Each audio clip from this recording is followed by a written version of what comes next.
Hola, ¿cómo están? Estamos en Mesa de Diálogo, el espacio de entrevistas de rosario3.com. Hoy nos acompaña la escritora y periodista rosarina Tamara Smerling, autora del libro Serrat en la Argentina, 50 años de amor y aventuras. ¿Cómo estás, Tamara? Gracias. Hola, Maricel, muchas gracias por la Bueno, invitación. tenemos el libro y la idea un poco era charlar cómo fue que surgió esta posibilidad de condensar medio siglo de historia de Joan Manuel Serrat con nuestro país en un ejemplar. Sí, uno gordito además. Sí. Pero, sí, era más largo el libro además, era mucho más largo. Hubo que recortarlo un poco. Yo propuse hacer 2 tomos, pero no me dejaron. Me censuraron en la editorial ahí. No, la verdad es que fue un trabajo que llevó mucho tiempo, llevó 3 o 4 años largos, pero bueno, porque yo realmente quería investigar, el personaje era muy emblemático, quería que eso tuviera como un sostén y una documentación que por ahí otro libro no requiere tanto, o uno tiene mejor acceso a las fuentes y a los documentos y a los archivos, y bueno, este era más difícil de condensar y quería que estuviera bien respaldado y documentado, entonces eso llevó un arduo trabajo. Claro, porque vos en el libro, que lo vamos a mostrar, en el libro Tamara hilvana testimonios, periodísticos, biografías, historias. Hay un trabajo de edición, bueno, lo comentaste en el comienzo de la nota, ¿no? Muy importante. Y eso obviamente que lleva un tiempo de investigación y después de organizar ese trabajo, pero en la génesis, digamos, en esta idea de poder plasmar todo eso en un libro. Digamos, ¿fue una intención tuya, una idea tuya, algo que estaba ahí dando vueltas? No, yo terminaba en diciembre, hace 4 años, diciembre del 2015, estaba terminando un libro que se llamó La Otra Pantalla, Educación, Cultura y Televisión, que narraba la historia de los canales educativos y culturales, y un editor de una editorial muy grande me convocó para pensar sobre la relación entre Serrat y la militancia política, por un primer libro en el que yo había trabajado, que era sobre arte y política, y la cantata montonera. Y bueno, y sí, habíamos escuchado historias y mitos mitos urbanos, digo yo, y leyendas alrededor de esta relación con Serrat con la militancia, y me parecía que no daba cuenta, digamos, para un libro completo esto. O sea, era un disparador que me podía servir para pensar una indagación más extensa, pero no, o que fuera un capítulo dentro de una indagación mayor, pero no un libro sobre Serrat y la militancia, sino un recorte. Y ahí me puse a ver qué había escrito, digamos, una primera aproximación es ver qué hay escrito sobre esto, claro. Si hay algo que documente la relación entre Serrat y la Argentina, que siempre ha sido como muy fuerte. Esto llevó a ver que había muchas biografías en España, por ejemplo, pero que no había tantas en la Argentina, o que la última la había escrito un amigo de él, que era Juan Carlos Novoa, hace 35 años, entonces que no había documentado este vínculo tan fuerte, incluso con América Latina, con otros países de América Latina, no había un Serrat y México. Claro. Después, avanzado el tiempo, sí, un periodista de Cuba escribió un libro sobre Serrat y Cuba, pero yo ya venía trabajando en entonces me fui enterando que había otras experiencias similares, pero no de este estilo. Entonces, bueno, a partir de esa indagación di vuelta un poco el planteo y le propuse a la editorial que faltaba poco para que se cumplieran medio siglo de su llegada por primera vez a la Argentina, que por qué no hacíamos un libro que documentara esta relación. Antes hablaste de mitos urbanos, imagino que algunos de ellos habrán sido confirmados y otros no en la investigación periodística. Digamos, el recorrido del libro implicó que tuvieras que viajar a España, que tuvieras que... No. No, fueron entrevistas, digamos, hechas a partir de aquí, de Argentina. Sí. Y de todas esas historias que fuiste sumando, que fuiste conociendo, que fuiste constatando o no, ¿hay alguna en particular que te haya llamado, o algunas en particular que te hayan llamado la atención?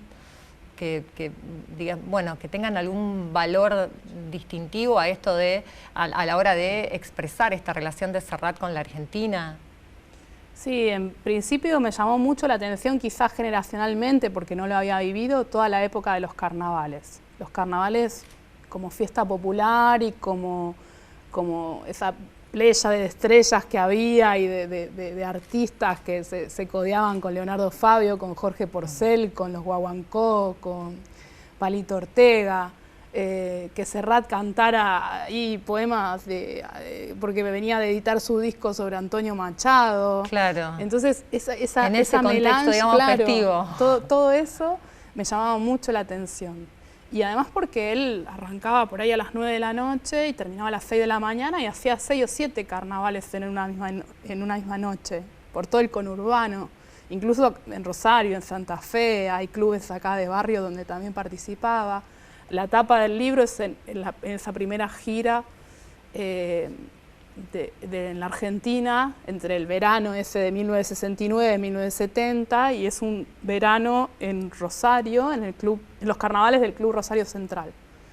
Entonces eso, abrigado, con un traje de terciopelo que era muy característica de la canción francesa, de sus ídolos de ese momento, de Aznavour, de Brassens. Entonces, bueno, todo eso me llamaba mucho la atención. Después mitos específicamente había alrededor, por ejemplo, de su relación con Mercedes Sosa, que era otra gran artista, una de los referentes indiscutidos de la música popular en la Argentina, y que bueno, que en un momento ellos no se conocían y entre Víctor Heredia, los hermanos Pedro y Pablo García Caffi, el cuarteto Supay, los tratan de acercar, y bueno, hay unas diferencias políticas que terminaron por enemistarlos durante muchos años. Bueno, también todos esos mitos que hay alrededor no solo de su relación con la militancia política, sino de una canción que nunca grabó, como es La Montonera, que es un gran misterio aún hoy, y que no sé si el libro logra saldarlo de alguna manera, muestra algunas hipótesis, pero que el que tiene que contar un poco de dónde proviene todo eso es el mismo Serrat. Y bueno, sí, había como varias puntas así, o cosas que se sabían, pero que el libro intentó dar cuenta. Claro, porque por allí se lo tiene más como un artista de teatro en este último tiempo, en estos últimos 20 años, pero hubo como vos lo citás en el libro, ¿no? Un recital en 1970 en Provincial y después en Rosario Central, que era, digo, por citar, Rosario, Gimnasia Esgrima, tal cual, por citar, digamos, un vínculo con la ciudad, pero que comenzó en el programa de Pipo Mancera en octubre de 1969, tal como lo relatás acá en el libro, y de allí los 50 años. Y en tu caso en particular, porque vos ni habías nacido cuando debutó Serrat en la Argentina, digamos, tu vínculo con el Nano, ¿cómo comenzó o qué primer registro tenés de ese encuentro? No, busqué y no hay, en la memoria ahí está, es como... Son esas cosas con las que uno crece y no sabe cuándo fue la primera vez ni cómo ocurrió.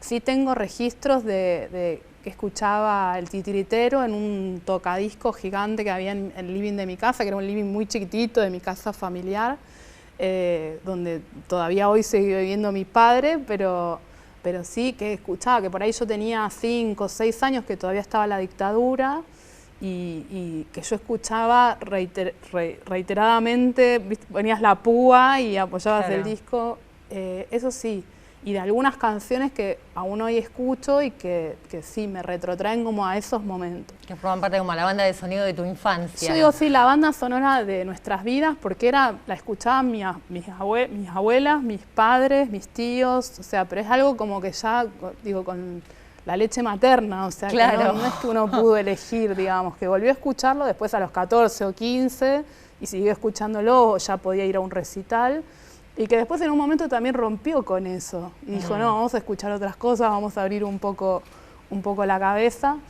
y sí en Rosario, porque yo estudié muchos años música, si bien no me dediqué a eso, pero sí estudié muchos años música, y los mismos profesores te iban llevando hacia otras escuchas y otras posibilidades que si no uno se quedaba ahí cuando no tenés acceso, tampoco es el acceso que hay hoy en internet, el mercado también, la industria musical cambió muchísimo. O sea, esos discos simples del 69, de Tu nombre me sabe a hierba, no son lo mismo que escuchar hoy Spotify.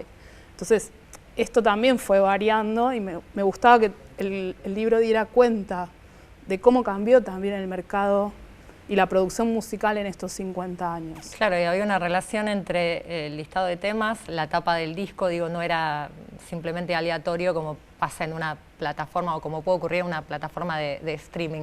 Y a propósito de esto que me decís, para vos, ¿cuál es el valor particular o los valores particulares que tiene Joan Manuel Serrat como cantautor que lo han hecho trascender, digamos, intergeneracionalmente?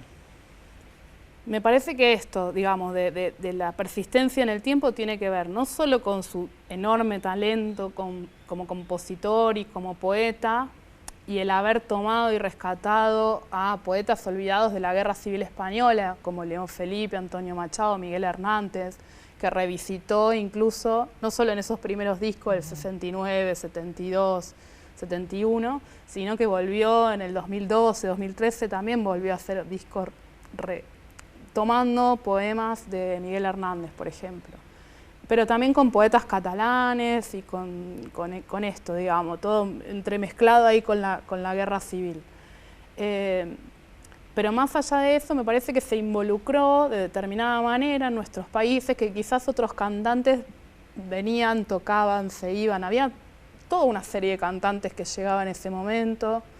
Estaba Alberto Cortés, que estaba entre los dos países, pero digo, Camilo Sesto, Julio Iglesias, Manolo Galván, había muchos.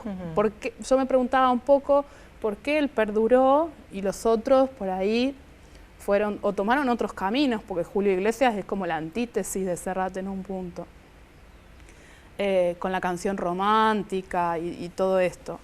Pero sí la persistencia en el tiempo y también de constantemente venir, de hacer recitales, lugares en teatros y en estadios, en lugares también muy masivos, y también esto de involucrarse en los problemas sociales, políticos, culturales de nuestros países. Y en la Argentina, quizá en México, en Colombia también, pero en la Argentina creo que estuvo involucrado de distinta manera en un montón de hechos concretos. O sea, yo decía, bueno, la Carpa Blanca en los 90, el regreso de la democracia, cuando todavía no había ganado Raúl Alfonsín y fue una verdadera fiesta porque había una generación que se la había salteado y no lo había visto nunca en vivo. Pero cuando era muy jovencito, por ejemplo, hay registros en Canal 7, cuando estaba el archivo Prisma, de una huelga de los obreros del Chocón que estaban haciendo la represa, y él va a tocar ahí para las familias, para las mujeres, los niños, cuando era muy difícil, esas imágenes que están ahí tocando en el Chocón. Entonces, y eran conciertos gratuitos y que por ahí era de muy difícil acceso llegar al Chocón, no como las rutas están ahora. Después poniendo dinero para sacar gente del país en dictadura o ayudando a presos políticos, apoyando campañas electorales o denostando gobiernos que no eran de su agrado. O sea, un involucramiento que para un artista, digo, podría centrarse en su arte y decir, bueno, listo, la música, vengo, toco, me voy. Y no, que él se comprometió de diferentes maneras con distintos hechos que sucedieron en todos estos años. Muchísimas gracias, Tamara, no, gracias por la charla. Serrat en la Argentina, 50 años de amor y aventuras, entonces el libro de Tamara Smerling que reseña este medio siglo de relación que el cantante catalán no solo ha tenido con la Argentina, sino también particularmente con Rosario. Nos despedimos hasta el próximo Mesa de Diálogo. La invitación, como siempre, que ingresen a rosario3.com para acceder a los anteriores envíos.